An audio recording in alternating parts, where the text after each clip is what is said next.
Hello everyone, this is Hemant and you are watching coded speed. तो मैं हेमंत और आपको पता ही होगा इंजीनियरिंग मैथमेटिक्स में कोडेड स्पीड में पढ़ाता हूँ और बाकी और भी सब्जेक्ट है जैसे कि टफल, जावा, एसक्यूएल और क्लास 12 के इंग्लिश।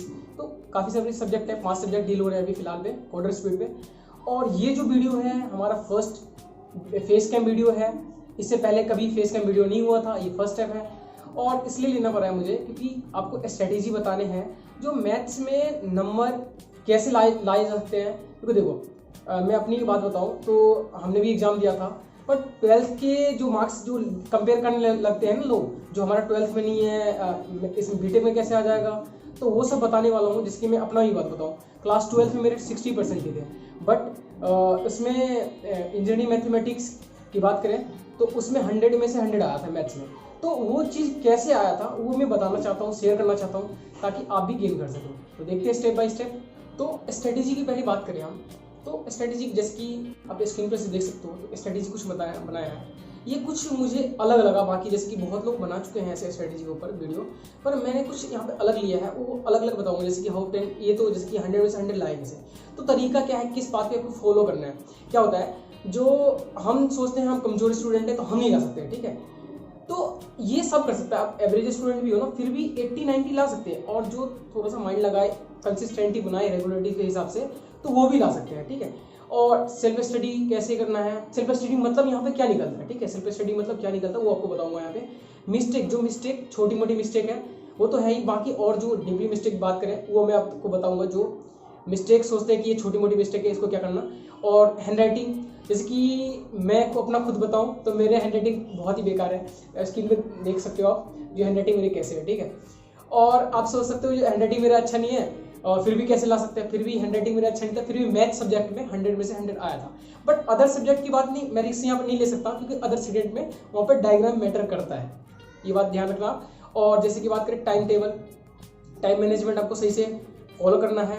और जैसे कि टॉपिक की बात करें तो हमें जरूरी नहीं है जो आपके इंजीनियरिंग मैथमेटिक्स है मान लो, तो ऑल टॉपिक आपके पूरे स्ट्रॉन्ग नहीं होने चाहिए। हो सकता है कोई ना कोई आपके वीक जरूर होंगे, मेरे भी कोई वीक थे वहाँ पे कोई टॉपिक जिसको मैंने लाइटली लिया, बाकी सब्जेक्ट को मैंने स्ट्रॉन्ग किया था, ठीक है।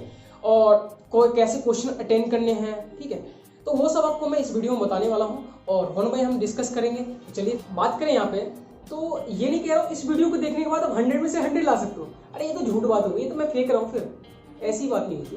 और ना कोई कोचिंग, ना कोई कॉलेज, ना कोई ट्यूशन, कोई आपको अच्छे मार्क्स या 100 में से 100 गारंटी नहीं ले सकता। अरे जब आप पढ़ोगे तभी तो कुछ होगा ना।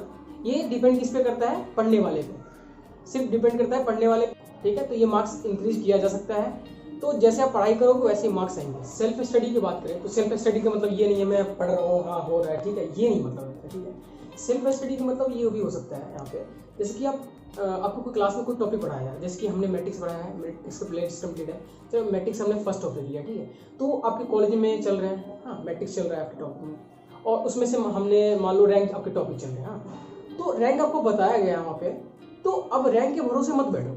यदि यार आप एग्जाम्पल भी सॉल्व कर सकते हो, उसके आगे वाले टॉपिक देखो, अरे खुद से भी तो पढ़ के देख सकते हो ना। ये नहीं कह रहा हूँ कोई खुद से मैथ सॉल्व कर सकता है, पर ट्राई जरूर कर सकता है। अब ये ट्राई करोगे ना, अरे ये लॉजिक यहाँ पे ये लग रहा है, ऐसे करके सॉल्व हो रहा है, तो आप भी ये सॉल्व कर सकते हो।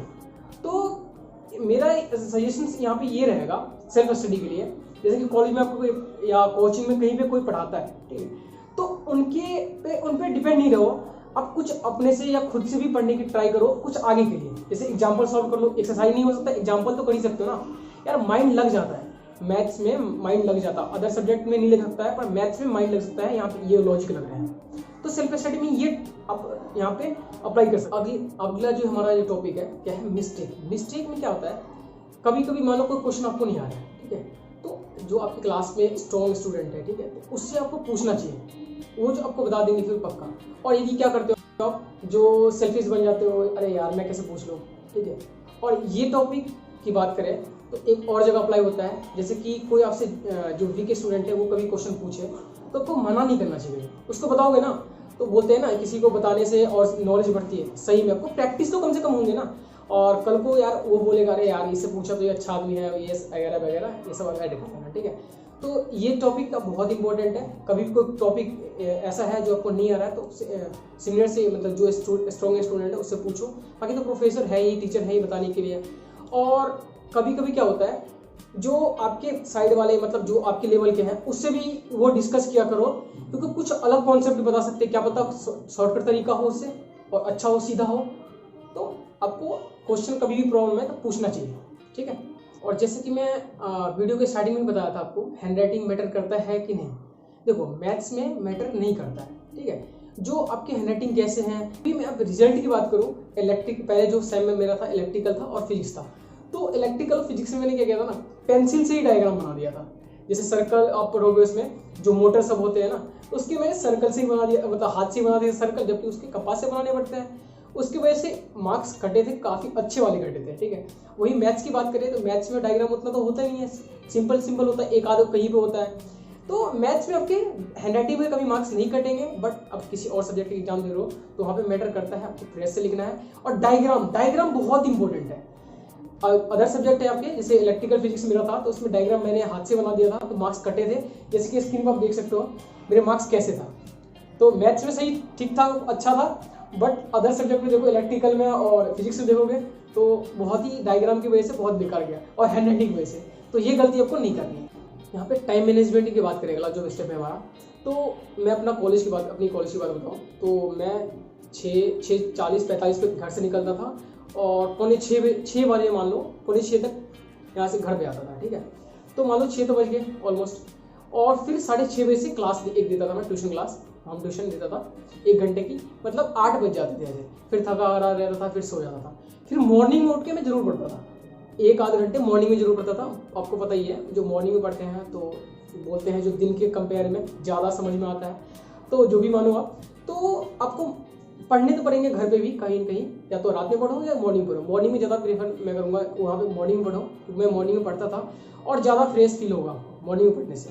और बात करें यहाँ पे टाइम मैनेजमेंट की, जैसे कि बीटेक फर्स्ट सेम में आपको पता ही है, जैसे कि फर्स्ट सेम में हमारा क्या होता है, या तो आपके इलेक्ट्रिकल ग्रुप ये जिसमें वर्कशॉप नहीं होता है, दूसरे वाले में वर्कशॉप होता है, एक में वर्कशॉप होता है, एक में ईडी होता है।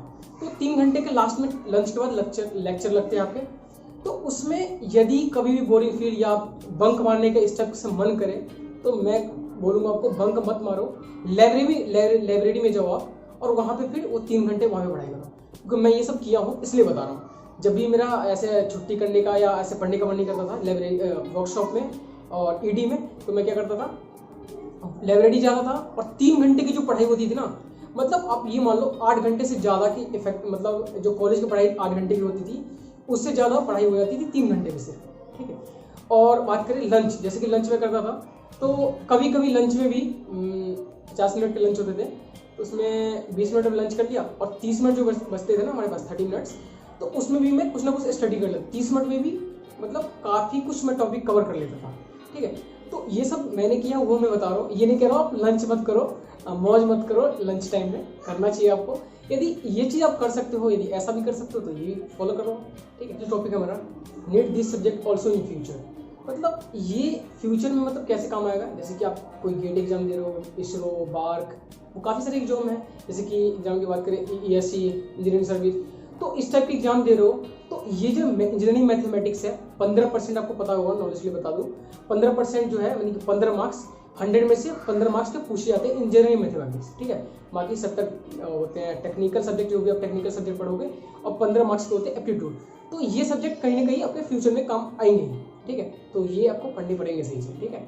तो आगे देखते हैं अपना, आगे क्या है हमारा topic, firstly attend easy question. जैसे कि आप एग्जाम दे रहे हो, कोई भी एग्जाम दे रहे हो, तो ट्राई करो आप पहले इजी क्वेश्चन, जो आपको लोग अरे यार 100 में से 100% लग रहा है, 100 में से 100% मीन्स जैसे कोई क्वेश्चन 5 नंबर का है, ठीक है, तो आपको लगेगा अरे यार 5 के 5 नंबर मिल जाएंगे मुझे, ठीक है। और वहीं पे कोई दूसरा क्वेश्चन है जैसे 5 नंबर का, तो यहाँ पे इसमें 4 मिलेंगे, तो 4 वाला पहले मत करो, पहले कौन सा करो, 5 वाला करो, ठीक है।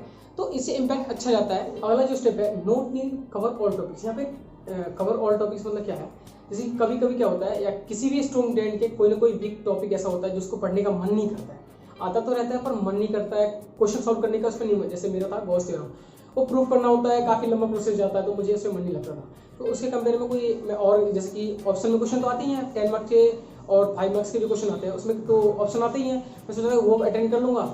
आते तो ये भी है 5, 7, 10 नंबर के आएंगे तो 8 नंबर 7 नंबर तो आ ही सकते हैं, बट वही है मन नहीं करता है तो ऐसे टॉपिक को छोड़ सकते हो। छोड़ मतलब नॉलेज होना चाहिए, बट इसके कंपेयर तुलना में जो भी कुछ बोलो आप उस कोई और टॉपिक आप स्ट्रॉन्ग कर लो, ठीक है। तो ये जो स्ट्रेटेजी है ये सभी स्टूडेंट के लिए है, मतलब जो भी क्लास में हो, जो भी ईयर में हो, सब अपना फॉलो कर सकते हो अपने हिसाब से। बाकी जो टॉपिक था, जो भी टॉपिक, तो ये सभी स्टूडेंट के लिए है, अपने अकॉर्डिंग सब फॉलो कर सकते हो, टाइम टेबल बना सकते हो। और यहाँ पे मोटिवेशनल वीडियो की बात करें तो देख के लोग थोड़ी देर मोटिवेट हो सकते हैं, बट जो भी मोटिवेट होते हैं ना वो अंदर से होते हैं। अंदर से नहीं मोटिवेट सही से हो रहे हो तो आप भी कर सकते हो और अच्छे से पढ़ाई कर सकते हो, अच्छा मार्क्स गेन कर सकते हो। और ज़रूरी नहीं है आप पहले क्या रहे हो, अभी क्या कर रहे हो ये मैटर करता है। तो अभी के लिए इतना ही, टेक केयर।